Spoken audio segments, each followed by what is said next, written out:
दोस्तों, अब इजराइल पर जबरदस्त हमले शुरू हो चुके हैं। हिजबुल्लाह और ईरान ने एक फिर से जॉइंट ऑपरेशन शुरू किया और इजराइल के कई शहरों को अपना निशाना बनाया है। एक एक खबर आपको तो वो दिखाऊंगा ही, तस्वीरों के साथ दिखाऊंगा ईरान ने कौन कौन से शहरों को निशाना बनाया। तो हिजबुल्लाह ने, चूंकि उत्तरी इजराइल में उसकी जद में, उसकी मिसाइल, उसकी ड्रोन की जद में, तो वहां कहां कहां अटैक किया गया वो खबरें भी आपको दिखाऊंगा। ये हमले क्यों करने पड़े। दरअसल लेबनान पर हुए हमले के बाद, खास तौर पर रिहायशी इलाके में जो हमले किए इजराइल में, उसका रिटेलिएट है। इन सब में अगर अमेरिका थोड़ी भी समझदारी दिखाता तो शायद मामला थोड़ा शांत हो जाता, लेकिन उसने कह दिया सीज फायर में लेबनान का कोई जिक्र नहीं है। जिसके बाद ईरान ने भी पलटवार करते हुए कह दिया कि अगर ऐसा है तो इजराइल का भी जिक्र सीज फायर में नहीं है। अब बात आपकी और हमारी होगी, इजराइल दहलाया जाता रहेगा। कई और देश भी हैं जो अमेरिका की कल तलक सहयोगी माने जाते थे, उन्होंने भी इजराइल की इस करतूत के खिलाफ मोर्चा खोल दिया है। कई और महत्वपूर्ण खबरें भी आपको दिखाऊंगा। नमस्कार, मैं हूं प्रज्वल गौतम और आप देख रहे हैं the live TV. The live TV, सच सबसे आगे। सबसे पहले ये खबर देखिए, हिजबुल्लाह ने एक के बाद एक जो अटैक किए वो खबर देखते चलिए।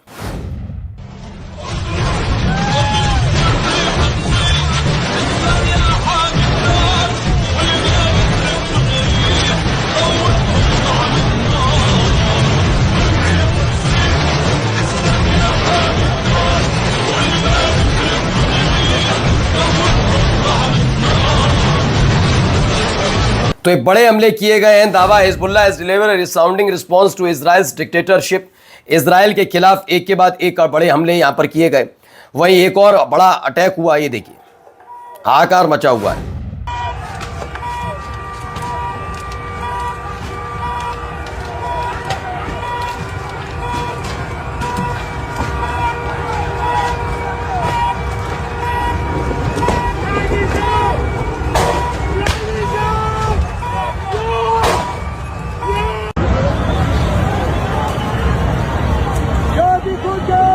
तो इजराइल इज बर्निंग, इजराइल जल रहा है। और इन सब के बीच ये हमले लगातार क्यों हमले करने पड़े, क्योंकि सीज फायर के बीच कुछ ऐसी हरकत कर रहा था इजराइल।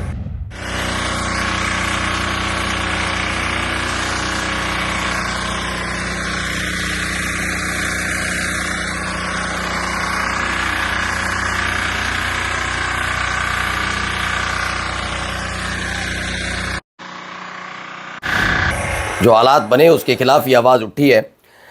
अब the village of Al Dawra in southern Lebanon just got hit by an Israeli air strike. Israel की तरफ से किए गए हमले में दक्षिणी लेबनान का एक गांव में जबरदस्त तरीके से हाहाकार मचा है। कई बिल्डिंग्स जमींदोज हो गई।